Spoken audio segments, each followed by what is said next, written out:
जैन मुनि जी मेरे साथ हैं। सर, जिस तरह से कबूतर को लेकर अब तक कोई एक साफ निर्णय नहीं आ पाया है। आप काफ़ी एग्रेसिव लग रहे थे कि सरकार जो फ़िलहाल जिससे उम्मीदें हैं वो उम्मीदें फुलफ़िल नहीं हो पा रही हैं और इसी वजह से आगामी चुनाव में आप भी इस रण में उतरने की बात कर रहे हैं। देखिए, मैं रण में उतर गया मैं एक साधु और मुझे योगी जी नहीं बनना है, सिर्फ लोगों को आशीर्वाद देना है। योगी जी है हमारे, तो वो कार्य कर रहे हैं। मेरे जो धर्म के जो मेरे शिष्य हैं उनको मैं मैदान में उतारूंगा। आपने क्या कहने की कोशिश की थी, ये जो थोड़ा अगर सरल भाषा में एबीपी न्यूज़ के व्यूवर्स को हम समझा सकें कि आप किस चीज़ की घोषणा कर रहे थे और आमरण उपोषण किस लिए करना चाहते हैं? आमरण उपोषण जो हुआ था, पहले जो कुत्तों पे आक्रमण हुआ, उसके बाद कबूतरों पे हुआ, पहले कुत्तों पे हुआ, उसके बाद हथनी के ऊपर हुआ, अब गाय का तो हो ही रहा है, अब कबूतरों पे भी आ गए। अब मैं कोई भी पशु प्राणियों को बिना सरकार के अनुमति के बिना किसी के ऊपर अत्याचार नहीं हो। गौ माता को राज्य माता घोषित किया है, पर अभी उसको हुआ, पर अभी भी अमरावती विदर्भ के अंदर खुलेआम कत्ल खाने चल रहे, खुलेआम ये कार्य चल रहा है। उसको बंद करने के लिए, जू दिया के कार्य के लिए हम ये कार्य आगे का ये पार्टी बचाएंगे।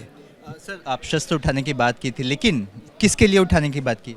देखो, शस्त्र देखो, मैं हिंदू हूँ, हिंदू को थोड़ी मारूंगा। यदि कोई अधर्मी मेरे ऊपर यदि आक्रमण करेंगे, जिस मंच में जा रहा हूँ, तो मेरी रक्षा करना मेरा धर्म है कि नहीं है? अहिंसा परमो धर्म हमारा धर्म है। अहिंसा धर्म तथैव च। यदि धर्म के रक्षा के लिए यदि शस्त्र भी उठाने की जरूरत पड़े तो मैं नहीं उठाऊंगा, पर मेरे भक्तगण तो है।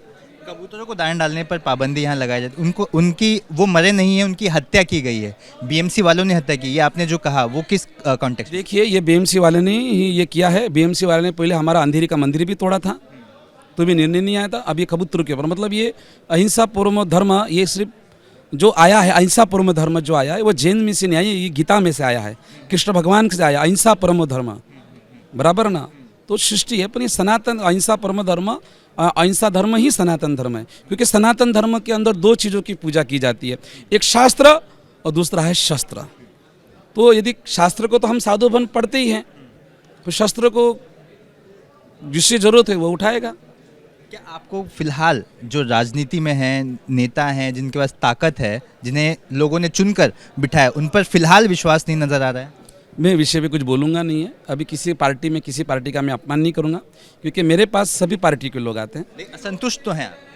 असंतुष्ट हो ना, अभी आप लाख कबूतर मरे हैं तो असंतुष्ट ही है ना। हम तो खतनी को लेके गया, विले पहाड़ लगा, तुमने बुलडोजर से मंदिर गिरा दिया, तो फिर किस पे विश्वास करें? मैं आखिरी सवाल बस पूछूंगा। आपने इस बार कहा कि कई लोगों के नाम लिए कि अब कबूतर किसकी गद्दी खाएगा।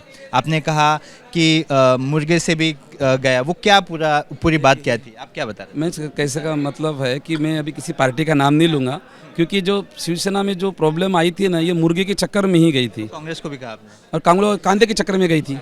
कांदे के चक्कर में कांग्रेस गई और मुर्गे के चक्कर में शिवसेना। अब कबूतर किसको लेके जाएगा वो भगवान जाने, मैं तो कुछ बोलूँगा नहीं। क्या आसिफ इसाद, सूरज ओझा, एबीपी न्यूज़, मुंबई।